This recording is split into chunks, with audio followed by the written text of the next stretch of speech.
네, 여러분들 안녕하십니까. 오늘 시황 방송을 빠르게 진행을 해보도록 하겠습니다. 우선적으로 요약해서 여러분들께 안내를 해드리도록 할 테니까 같이 살펴보면서 지금 추세에 대한 흐름 혹은 전망 등을 같이 조금 나눠봤으면 좋겠고요. 특히 고객님들이 방송 보시면서 투자에 대한 심리라든지 향후에 제가 어떠한 시선으로 시장을 바라보고 있는지에 대해서 같이 나눴으면 하는 바람에 방송을 찍게 되었습니다. 최대한 5분 안으로 끝내도록 노력을 해보도록 하겠고요. 잡설은 하지 않고 빠르게 요약만 하도록 할게요.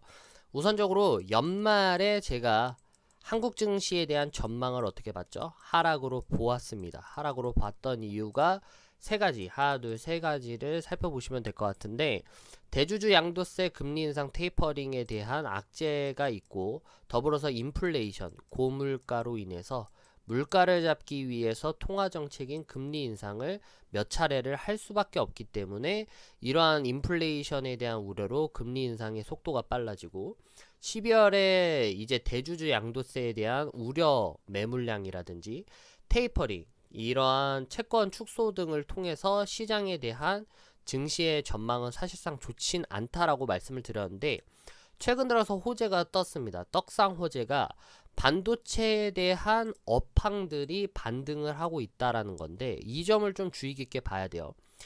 이 반도체 회사가 상당히 이 한국 증시에 큰 영향을 끼치는 이유를 보셔야 되는데 지금 보시게 되면 전기전자에 대한 업황입니다. 요번에 2021년도 1월달 기준으로 최고가를 찍었고요. 업황이 계속해서 부진한 흐름, 디램 가격에 대한 공급과 이러한 이 공급란으로 인해서 추가적인 상승을 꾀하지 못하고 1년 내내 계속해서 주가지수가 하락을 했습니다. 그런데 거의 11월 달 접어들어서부터 주가지수가 반등을 이어졌고 삼성전자 미국에 공장을 하나를 설치한다고 하죠. 삼성전자 이재용 부회장님께서 백악관으로 이런 초청을 받고 여러가지 회의를 통해서 삼성전자가 미국에 제2차 공장을 짓는다는 소식과 함께 반도체에 대한 섹터들이 계속 각광을 받고 있어요. 그뿐만 아니죠.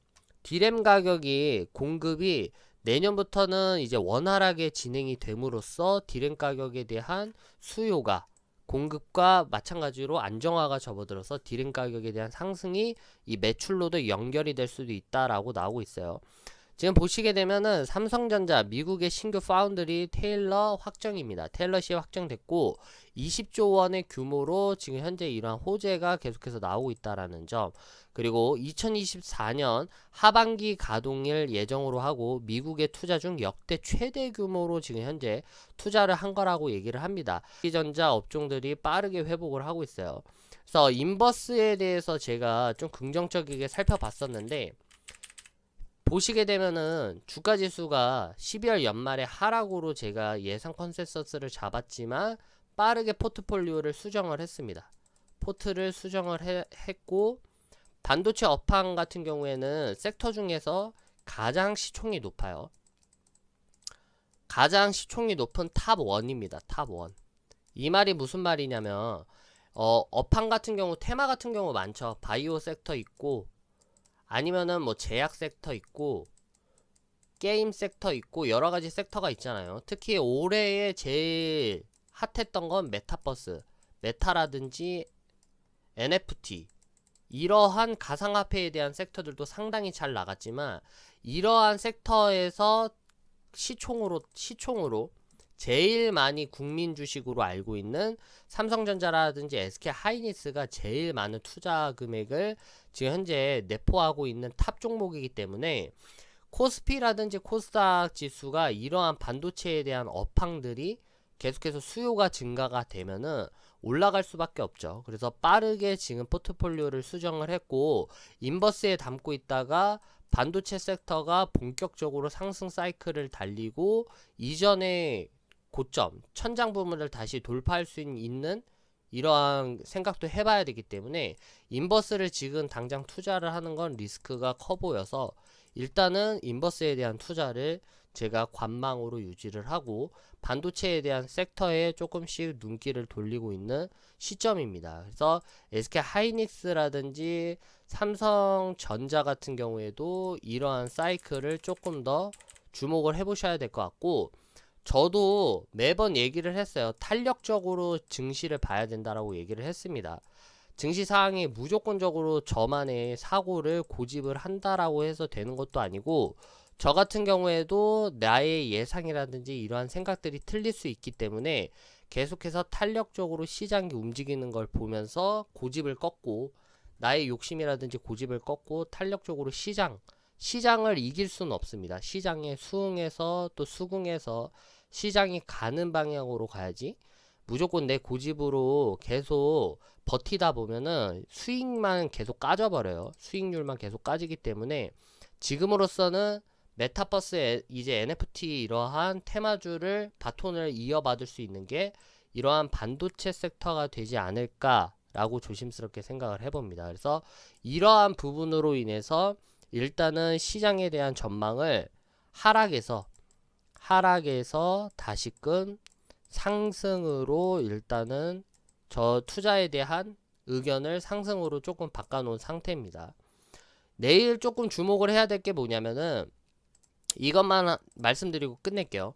금통위에서 기준금리에 대한 인상을 지금 생각을 하고 있어요. 이건 예전부터 얘기를 했던 건데, 11월 달에 이제 11월 기준금리가 인상할 것으로 예상된다. 내일 발표가 되는데 아마 인상이 될 거예요. 그래서 이러한 금통위에서, 금융통화위원회에서 11월 기준금리 인상을 지금 현재 바라보고 있기 때문에 오늘 같은 날에도 다소 약간 부진한 혼조세로 장을 마감했던 것 같아요.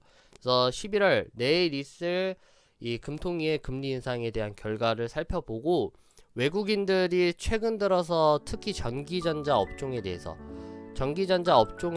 많이 담고 있는 사항입니다. 그래서 이러한 전기전자 중에서 원픽 대장주가 무엇인지에 대해서 살펴보고, 또한 대장주 다음에 수혜를 받을 수 있는 종목들 어떤 종목이 있는지 살펴보시면은 조금 투자하시는데 방향을 좀 잡기 수월할 것 같습니다. 아무튼 시장 같은 상황은 이전에 테이퍼링 말씀드렸던 이러한 부분이 완전히 사라진 건 아니지만, 확실히 말씀드릴게요. 직접적으로 이걸 말씀드리면, 대주주 양도세에 대한 우려, 금리 인상, 테이퍼링은 현재 ING 중입니다. ING 중 현재 진행 중이고, 근데도 지금 당장은 이 수요라든지 여러가지에 대한 호재가 반도체에 대한 업황에 쏠려 있고, 이러한 수요의 쏠림 현상으로 인해서 코스피 코스닥 지수가 이러한 악재를 조금 털어버리고 당분간 더 상승할 수도 있는 여력을 좀 봐야 되기 때문에, 연말까지는 전기전자 섹터들 눈여겨서 조금 살피면서 조금 시간을 좀 끌어서 추세를 살펴보도록 하겠습니다. 아무쪼록 오늘 방송 여기까지 하도록 하겠습니다. 감사합니다.